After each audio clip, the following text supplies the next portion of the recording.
भारत और अमेरिका के रिश्तों में दरार, क्या डोनाल्ड ट्रंप सब कुछ मिटा देंगे?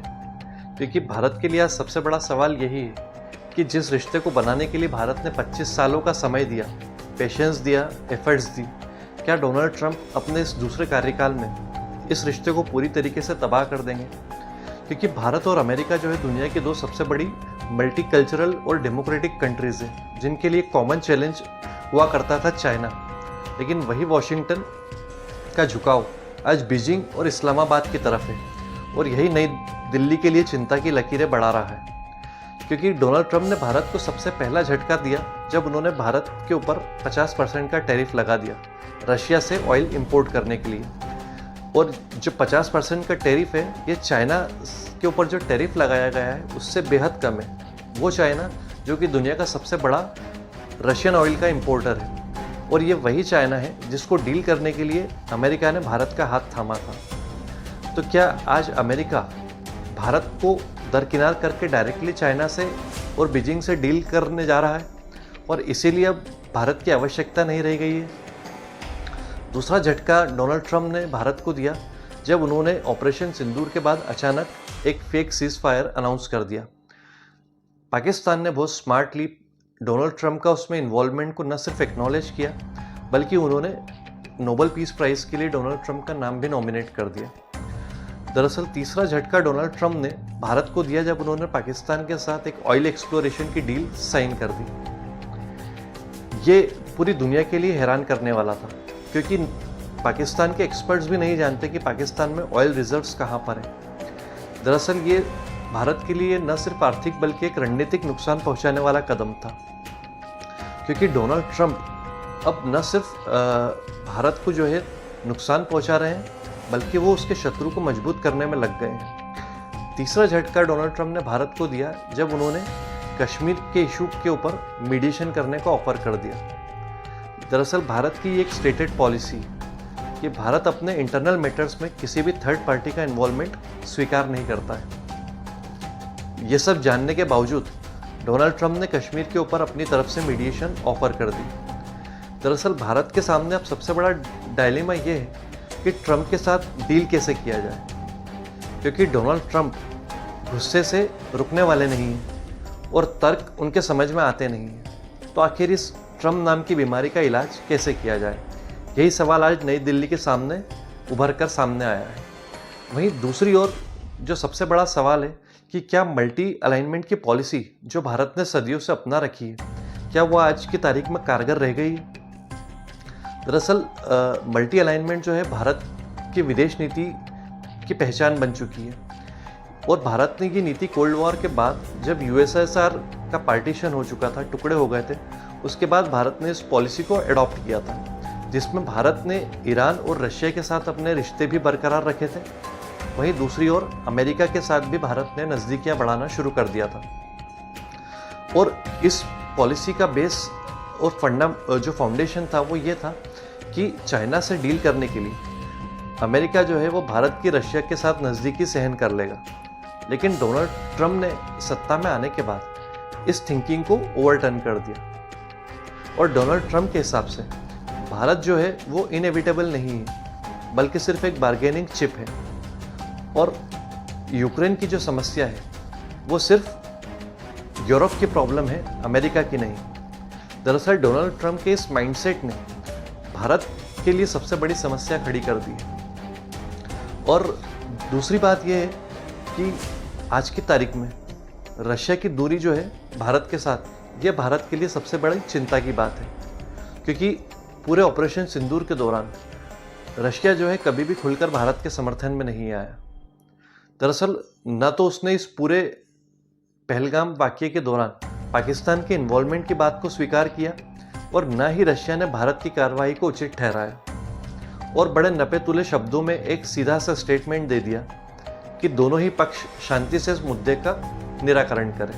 दरअसल ये काफ़ी कुछ वैसा ही स्टेटमेंट था जो रशिया और यूक्रेन के युद्ध के दौरान भारत के प्रधानमंत्री ने दिया था, जब उन्होंने कहा था कि दोनों ही देश शांति से इस मुद्दे का हल निकालें। तो क्या आज रशिया भी भारत के साथ दूरी बनाने के लिए तैयार हो चुका है, क्योंकि रशिया किसी भी कीमत पर चाइना के साथ नाराज़गी मोल नहीं ले सकता।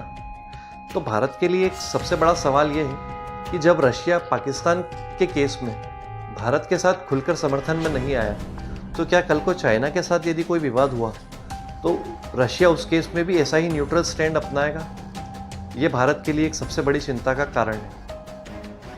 दूसरा सबसे बड़ा एक इम्पॉर्टेंट पॉइंट यहाँ पे यह आता है कि साउथ एशिया में चीन का दबदबा निरंतर बढ़ता जा रहा है। दरअसल पूरे ऑपरेशन सिंदूर के दौरान चाइना ने न सिर्फ पाकिस्तान को हथियार मुहैया कराए थे, बल्कि उसने तकनीक के साथ साथ इंटेलिजेंस भी, रियल टाइम इंटेलिजेंस भी पाकिस्तान को प्रोवाइड की थी।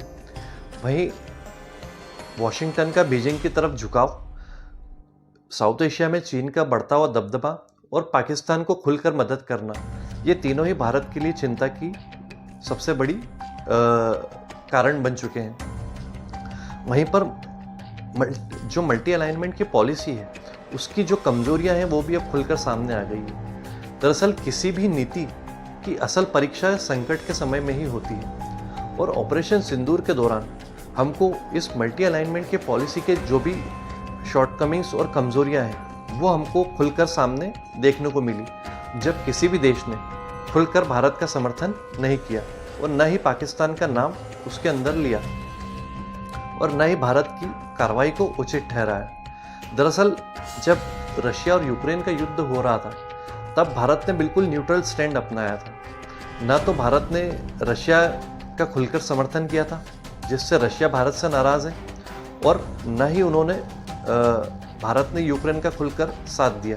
और इसीलिए जो पूरी पश्चिम देशों की लॉबी है, सभी वेस्टर्न कंट्रीज़ जो हैं वो भारत से नाराज़ हैं। दरअसल इससे हमको एक बात समझ में आती है कि सभी को दोस्त बनाने की नीति जो है संकट के समय में आपको अकेलापन ही देती है। दूसरा सबसे इम्पोर्टेंट लेसन जो है वो डोनाल्ड ट्रंप ने भारत को दिया है कि कभी भी सुपर पावर की लड़ाई में अपने आप को अनिवार्य समझने की गलतफहमी नहीं पालनी चाहिए, वरना ये आपको बहुत बड़ा नुकसान पहुंचा सकती है। दरअसल भारत को ये लगने लगा था कि चाइना से डील करने के लिए वॉशिंगटन को नई दिल्ली की ज़रूरत हमेशा बनी रहेगी, लेकिन यदि डोनाल्ड ट्रंप और शी जिनपिंग दुनिया को आधी आधी बांट लें तो भारत को हाशिए पर धकेला जा सकता है।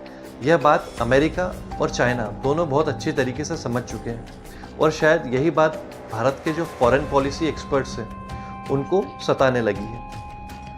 लेकिन इस मल्टी अलाइनमेंट पॉलिसी में सब कुछ निगेटिव ही नहीं है, इसका एक पॉजिटिव एस्पेक्ट भी अब निकल कर सामने आ रहा है, क्योंकि ट्रंप का जो रवैया है और उनकी जो फॉरेन पॉलिसीज़ है, दरअसल इससे वेस्टर्न कंट्रीज़ के भी कुछ देश जो हैं वो ट्रंप से नाराज़ नज़र आ रहे हैं, चाहे फिर वो जर्मनी हो, फ्रांस हो, या फिर साउथ कोरिया और जापान हो। ये कुछ देश जो हैं ये ट्रंप की पॉलिसी से संतुष्ट नज़र नहीं आ रहे हैं, और भारत को अब ये ज़रूरत है कि वो इन देशों के साथ अपने संबंध को और ज़्यादा प्रगाढ़ करें और चाइना, रशिया और अमेरिका के ऊपर अपने डिपेंडेंस को ज़्यादा से ज़्यादा कम करें। वहीं पर अंत में कुछ बात जो भारत के लिए समझने लायक है कि भारत इस पूरे ट्रंप के सेकेंड टेन्योर के दौरान एक बात तो खुलकर सामने आ गई है कि जो प्रो इंडियन लॉबी है वो इस वक्त खामोश है, और भारत का जो डायस्पोरा है वो बिल्कुल इनइफेक्टिव नज़र आ रहा है, और इसी के चलते भारत और अमेरिका के रिश्तों में दरार साफ तौर पर देखी जा सकती है। लेकिन भारत के लिए एक सिल्वर लाइनिंग अभी भी है कि ट्रंप का कार्यकाल ज़्यादा से ज़्यादा 3.5 साल का बचा हुआ है, जो निकल जाएगा।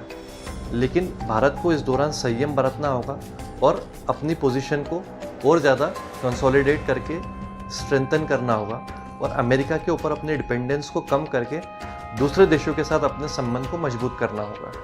आज के अंक में इतना ही।